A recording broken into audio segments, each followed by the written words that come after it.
Hey everybody, welcome back to another Blind Tuesdays. Hope you guys have been enjoying the content on the channel as of late. We are back once again with Blind Tuesdays, and for this week we're doing Samurai, as last week's poll was. As we did the wheel, we found it was going to be Samurai, which I love the genre of Samurai, and also just clean shave, just trying out a little bit of a different look for a change. Yeah, so samurai movies are my favorites. I mean, I think the genre is just incredible, particularly with Kurosawa and with Toshiro Mifune, just their collaborations and how they really, really, amplified the genre itself and how influential it became in Western audiences.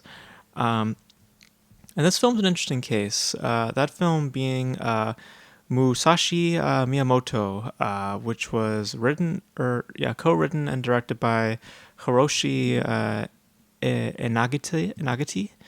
I think that's how you say his name. He would go on to direct two sequels from this film, and it would be known as the Samurai Trilogy, which is a very noteworthy collection of films in Japanese cinema, starring Toshiro Mifune as Takeso, who's a very spirited individual. He's wanting desperately to prove himself to others and to show his strength as well as his bravery in the ways of being a samurai. So he throws himself into war and finds himself returning back to his old stomping grounds, to where he finds a woman and Otisho, and a priest, and he starts just to all his barriers, all these walls that he puts up, start to fade away, and he slowly but surely starts to manifest into something much more respected and starting to adopt the true arts and the true paths of a samurai. So the film is an interesting case for me because I had to look up just now when the film came out. It was 1954, so it was right before that of Seven Samurai, or in the in America, a film like The Searchers. I looked it up because it feels manufactured for Western audiences.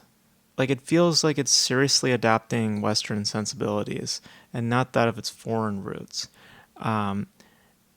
And perhaps that is just because of how influential this film is, in the same vein as like Yojimbo was, which was, I forget which one of Sergio Leone's films it was, but I remember that one of the films, I think it was God, what was it? I know I can bring it up right now. Sergio Leone. It was for a few dollars more. No, a fistful of dollars. What am I saying? That was a remake of Yojimbo, and that actually led to a lawsuit actually from Toho. So it's to illustrate how influential these movies are, and perhaps that is the idea with this particular film. That is just that influential, because the illustration, the representation of the samurai is much more bombastic and a lot more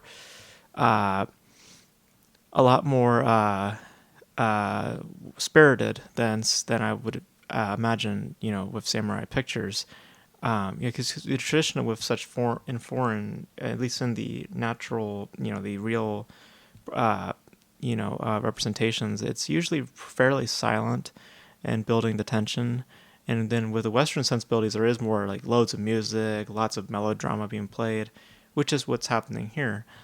I mean, even the last shot of the film feels like something from of a cowboy and not that of a samurai, which ultimately is what I think the movie is more of, is that of a cowboy than of a samurai. But there are still features that I think are great. I mean, Toshiro Mifune is just terrific. I think he's I would probably go as far as say he's probably one of, if not the greatest performers of all time. I think he's absolutely amazing in everything that he does. I love his collaborations with Kurosawa. It's unfortunate on how their relationship ended.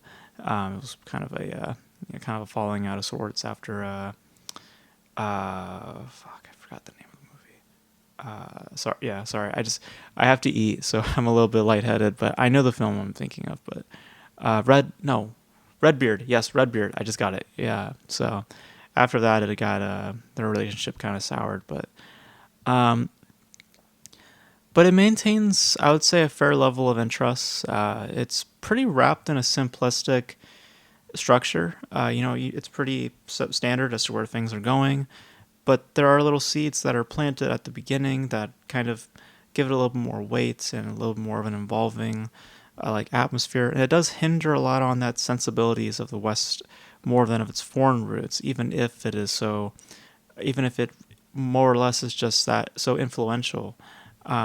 I do wish though it hindered more on that of the foreign roots, remaining more silent and uh, uh, being more reserved than as expressive as it actually is.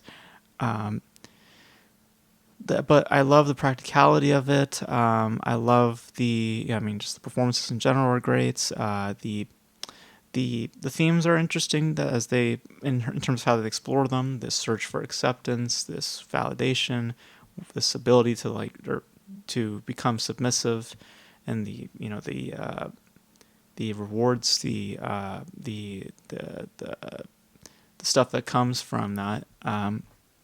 It's all interesting in how it's portrayed, but or at least in how it's handled. But the overall portrayal of such themes and the overall presentation of such an idea, I wish was more reserved than as expressive as it really is, because it has the mentality of the cowboy more than the samurai, I believe. And perhaps, as I said, maybe that is just in the same vein of Yojimbo is. Maybe it's just because that is how influential of a film it truly is, and how much of a mark it made on in the Western genre. Because I said this movie came out in 1954, so it was like right before the days of like the spaghetti westerns uh, and I think like John Wayne's films were starting to become more prominent at that time. That's when I think The Searchers. Like, let me search it right now. I have The Searchers. Yeah, literally 2 years later. Yeah, 2 years later, The Searchers would be released. Um, so so I think it's just a film that just has that much impact.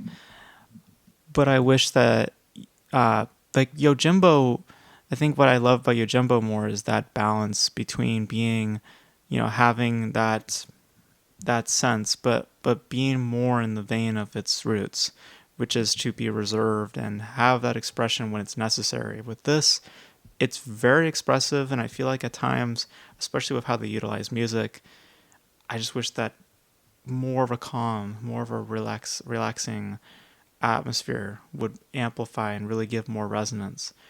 At times, that melodrama is feels warranted, and I do feel like I'm getting involved, but a lot of the time, I feel like it needed to be like brought down, and I think that's just a lot towards the sensibilities of the West, and not that of um, what I know for this genre to really be. So, um,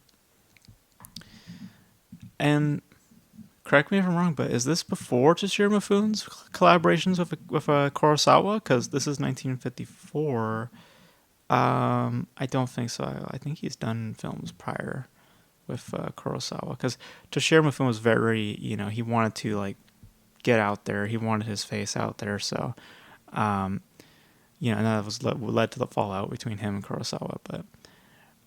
But as this film is, I'm actually curious to see the other two, because I found that it actually follows the same character. I thought it was like, oh, same actor, same director of three movies about samurai sort of ideas. It's actually about the same character. So I'm actually curious to see where they take the next chapter. So I might hop into that. But as it stands, I enjoyed it. I just wish that the overall mentality, the overall personality was more to the roots of its material and not of what would become the Western genre, a stereotype pretty much of the Western genre, and the Americanized like nature it has. I wish it wasn't really that. It wasn't annoying, but less would have helped. So yeah, so those are my thoughts on oh god, I just sorry, it's a very precise name. Um Musashi Miyamoto, that's the name, yeah. I enjoyed it, and I'm curious to see what they did next with the second film. So, but this being Blind Tuesdays, we're gonna go back to the wheel now, and we're gonna see what is for next week. So, let's spin the wheel right now and let us see what we got. So, here we go. And next week for Blind Tuesdays is going to be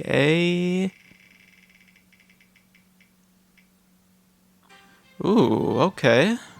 A war film. It's going to be a war film. All right. All right. I have some ideas for that. And let me know your guys' ideas in the comment section below. And that's going to be it for me, guys. Thank you guys for tuning in. I'm going to get something to eat now because I really need to. And until then, I will catch you guys in the next video.